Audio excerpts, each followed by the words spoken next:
Some more information here. That's in our web story. The mother of Pittman went to the safety building to report her son had been missing since December 3rd. Pittman's mother said last heard from her son via Facebook when he asked her to get him a lift after being at a party at the Maumee Bay Lodge. Mother says she spoke with the mother of the girl who threw the party and was told that her son and Kamarion Wilder were dropped off to the front desk after the boys told the girl's mother they had a ride coming to pick them up. TPD says that Pittman's mother said after making a Facebook post, someone reached out to her saying they saw Pittman on Talmadge running across the street. That's where we get that line from the Toledo Police social media post.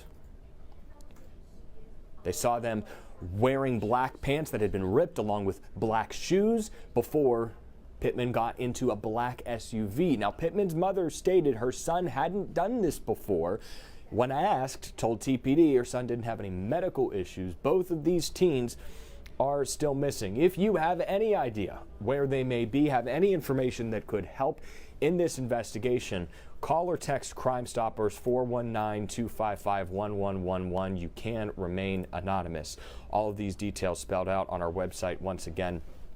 We'll put the three defendants back on the screen here in a moment as well. 13abc.com has you covered with the pictures. If you scroll down here, you can get a better look at the teens. These pictures from the Toledo Police Department. Here are the three suspects charged in this case. Once again, Carissa Eames, Corbin Gingrich, and Crystal LaForge Yingling. They were taken down for questioning, arrested, and charged with obstructing justice. Police records say they were questioned in relation to the kidnapping, accused of lying about the whereabouts of the juveniles. Phone records, video evidence collected that detectives say show they are lying. We will note one more appearance, up to 5. Some breaking new details just into our newsroom. We just had his photo up on the screen. We'll put it back up there again. Cruz Garcia is his name. Accused of murdering 2 missing boys, Kamarion Wilder and Kayshawn Pittman. They had been missing since the beginning of December. On December 3rd, the last time that they were believed to have been seen. On December 5th, a house goes up in flames on Chase Street. At the time, not thought to be anything suspicious other than a vacant house fire. The house gets demolished.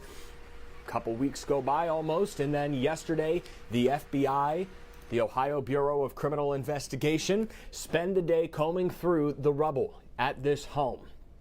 They end up finding 2 bodies, and today we have just gotten word from Toledo Police that the coroner's office has positively identified those bodies as those 2 missing Toledo teenagers, Kayshawn Pittman and Kamarion Wilder, ages 15 and 16 respectively, had been missing since December 3rd. Missing persons report filed on December 5th.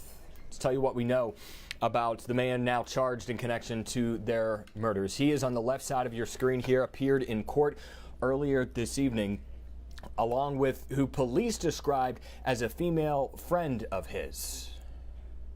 Her name, Diamond Rivera. She faces 1 count of obstructing justice. He, as of yesterday, faced 2 counts of kidnapping, but now faces 2 counts of murder. Police upgrading the charges after the coroner positively identified the bodies just moments ago. We're doing in court now. The teens, though, had been missing since the beginning of the month. We don't know their connection to the people who were involved specifically. We know that they had a history with 2 of the other people who were charged with obstructing justice here in this case. They are all out on bond. Those 3 aforementioned people. I'll show you them now. If I still have them, I do. Corbin Gingrich, Carissa Eames, and Crystal LaForge Yingling, all charged with obstructing justice in connection to this case. Cruz Garcia, 24 years old, now is charged with murder. Diamond Rivera, age 29, faces a count of obstructing justice. We were just showing you video of her in court earlier today. Officials told 13ABC that those 2 picked up the boys, or that police, I should say, were arrested Thursday. According to court documents, Garcia, who's on the left here, is accused of assaulting the teens with a gun, tying them up, then leading them to a vehicle that was waiting. Rivera is accused of giving a false alibi for a person involved in the kidnapping. Police say they questioned her several times during this investigation. We had those other 3 defendants charged with obstructing justice, as we have just said, accused of lying about the whereabouts of the people involved with the disappearance of the teenagers. Police yesterday at a news conference said that it's likely that more people are involved here than we know. More people are involved and more arrests are possible. They're asking for tips to continue to come in as they continue to unearth new evidence about this case, as they continue to piece together what exactly happened. And as you can see here today, another major development in the investigation into the disappearance and now the murder of these 2 Toledo teenagers, something that has certainly caught the attention of all of you, that has been watched closely now by some people across the country. We'll reset to where things were on Thursday. Yesterday, police from Toledo, the FBI from Cleveland, Ohio's Bureau of Criminal Investigations, all get led to a house on Chase Street that they believed was connected to the disappearance of the teens. They said that some tips, some witness information led them to this house over the course of their investigation that had once again burnt down at the beginning of the month.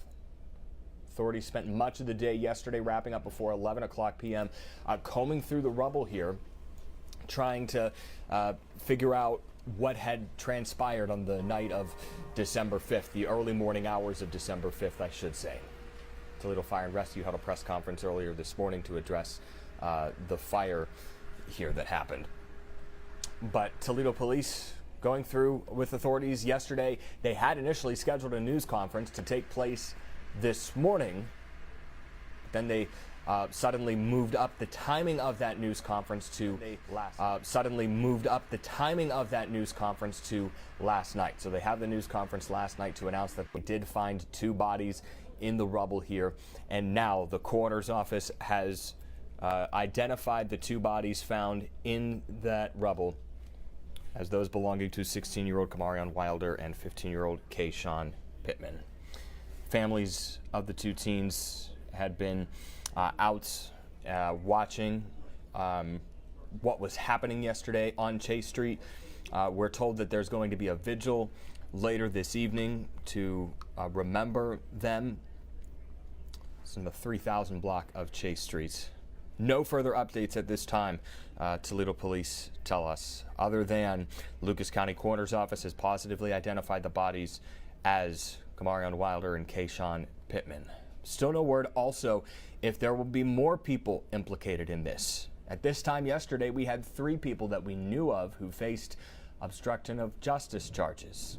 Now we have a total of 5 people involved. 4 face obstructing justice charges. The other faces 2 counts of murder.